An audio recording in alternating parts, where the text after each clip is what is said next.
Minasan, konnichiwa. Kembali lagi dengan saya Roku dan Wina dari Akinosora.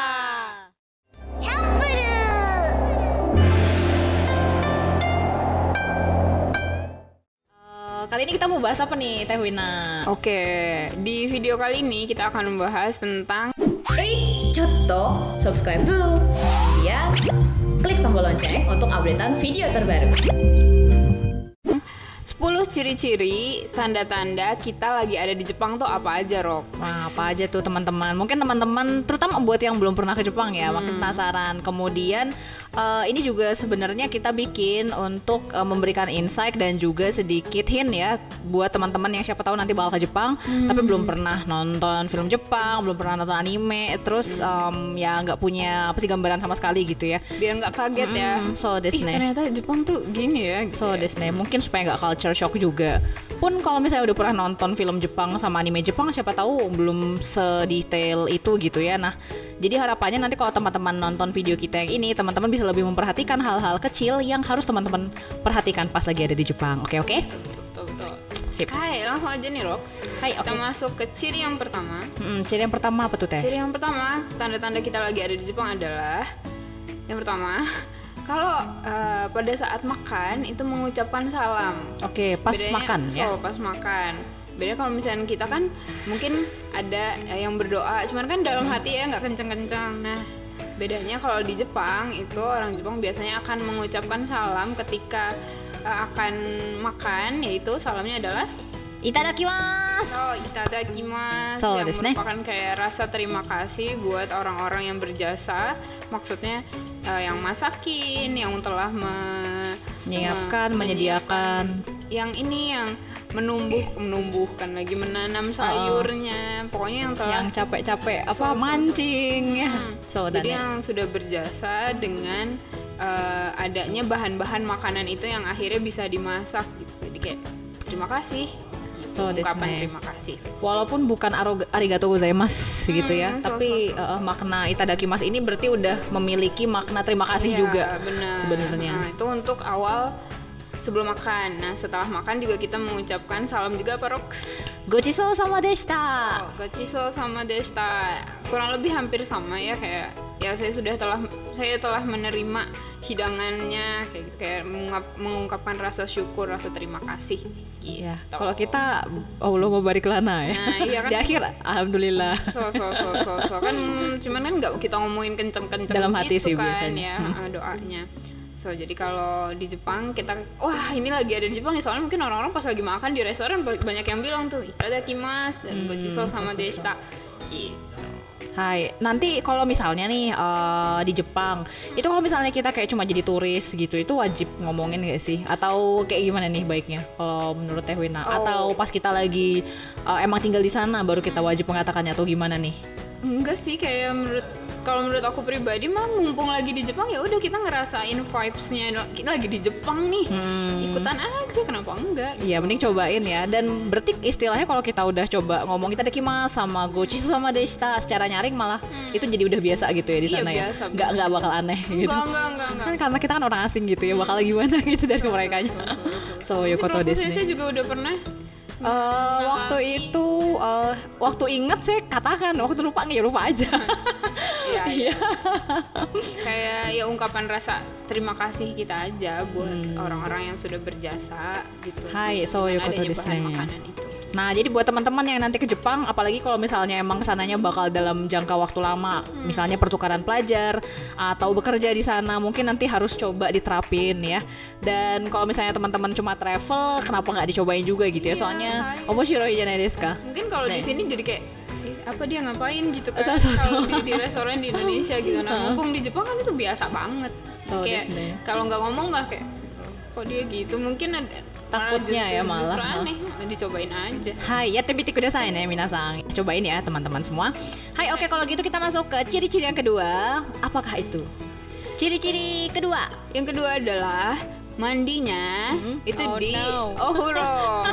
mandinya di ofuro loh guys. Sebenarnya enak banget ya. Kayak bedanya ofuro sama bathtub itu apa Senpai? Bisa dijelasin nggak?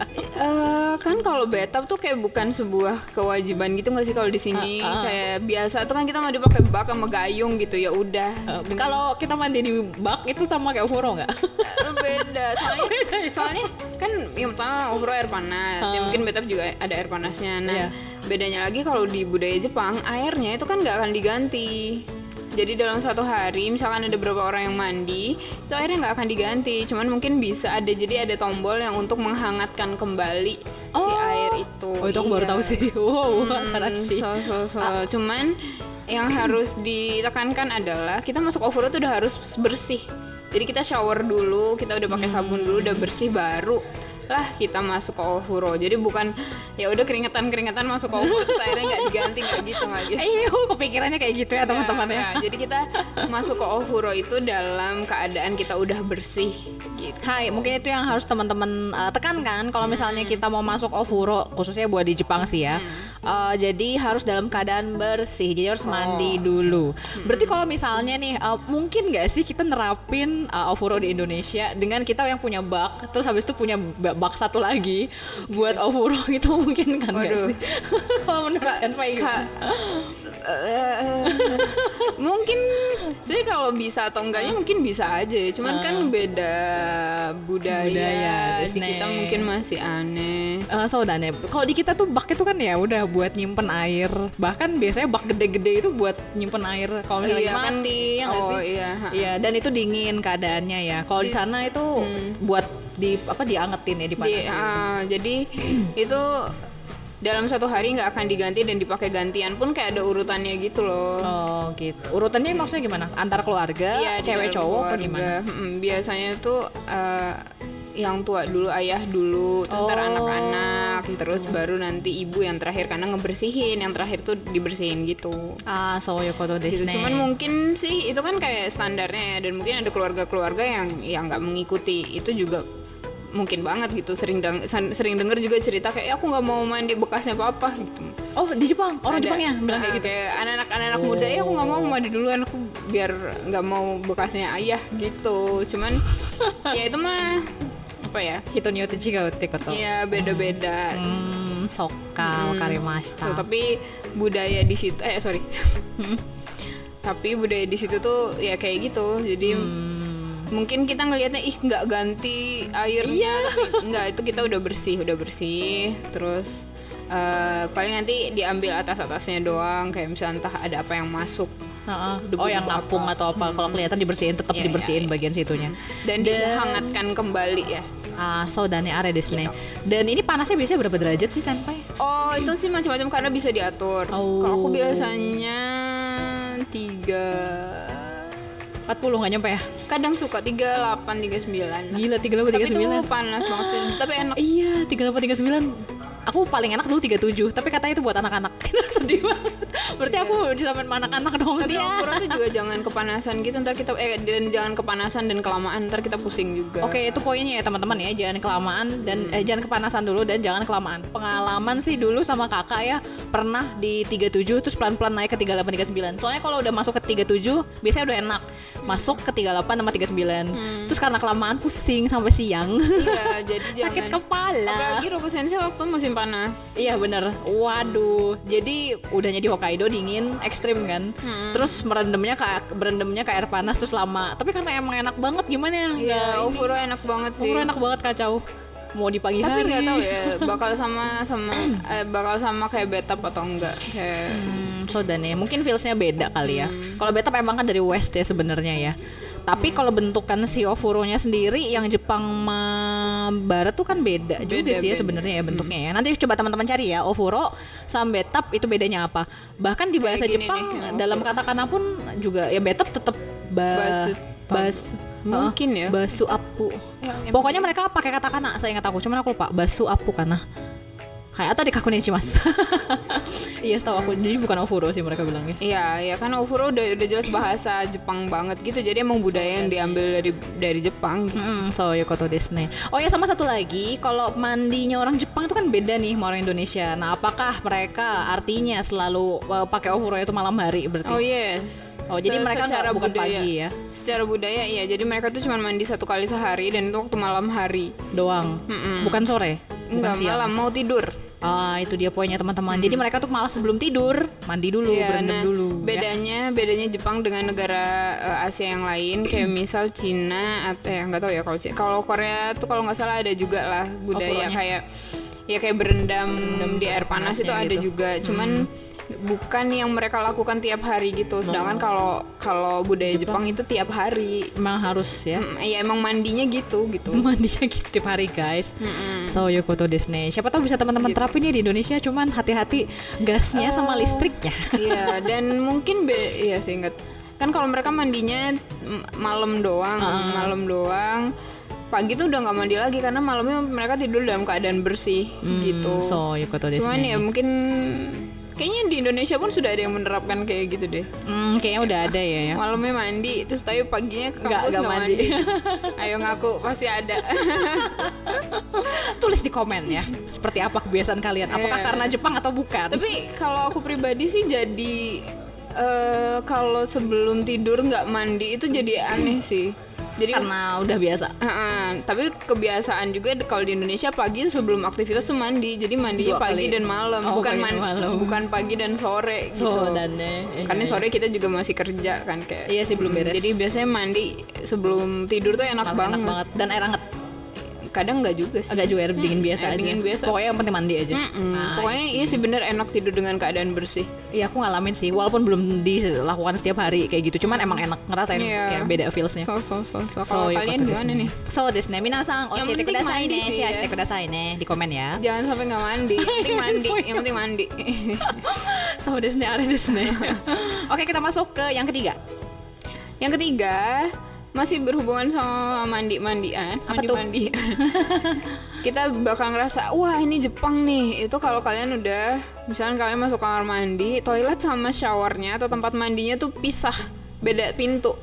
Kalau di kita di Indonesia kan jadi satu. So tempat mandi sama klosetnya kan bareng nih jadi satu. Jadi kalau misalkan kita pengen ke kloset terus ada yang mandi kita nggak bisa kan. Nah kalau di Jepang nggak, dia beda pintu gitu di rumah-rumahnya. Jadi yang mau mandi sama yang mau ke toilet itu beda, jadi bisa barengan. Karena beda ruangan ya, beda tempat, beda gitu. Pintu lah ya istilahnya ya. I see. Karena toiletnya kering gitu kan kalau mereka. Kan kalau ofuro dan shower kan pasti basah. Nah kalau toiletnya pasti itu kering. Jadi dua, mungkin buat kita yang udah terbiasa satu ruangan rada ribet ya. Biasanya kita mandi sekalian gitu ya. Iya sekaligus. Nah, cuma kalau mereka merenung ya. Nah cuman kalau di mereka itu dipisah gitu. Mungkin karena biar nggak ganggu. Misalkan yang lagi pengen ke toilet harus nungguin yang mandi karena ofuro kan lama juga ya, makanya mereka setuju. Mungkin itu juga sih kenapa akhirnya dipisah. Nanti punya rumah harus kayak gitu. Jadi biar nggak ganggu yang mandi, jadi dipisahin dari awal ya. Gitu. I see. Jadi ya udah ke toilet dulu baru ke ofuro atau sebaliknya. So ya juga sih. Kemudian dulu aku pengalaman ke kloset mereka itu ada pencet-pencetannya tuh Senpai. Apa itu artinya? Iya, sebenarnya pencetannya tuh banyak. Kalau kita hoki itu kita bisa dapat yang ada tombol untuk mengeluarkan suara. Biasanya enggak baru suara hoki. Kalau aku hokinya kalau ada airnya teh. Jadi kalau ada pencetan airnya, kalau nggak ada pencetan airnya aku ngerasa nggak lo hoki. Nah kalau ada tulisannya bide itu berarti itu ada flashnya.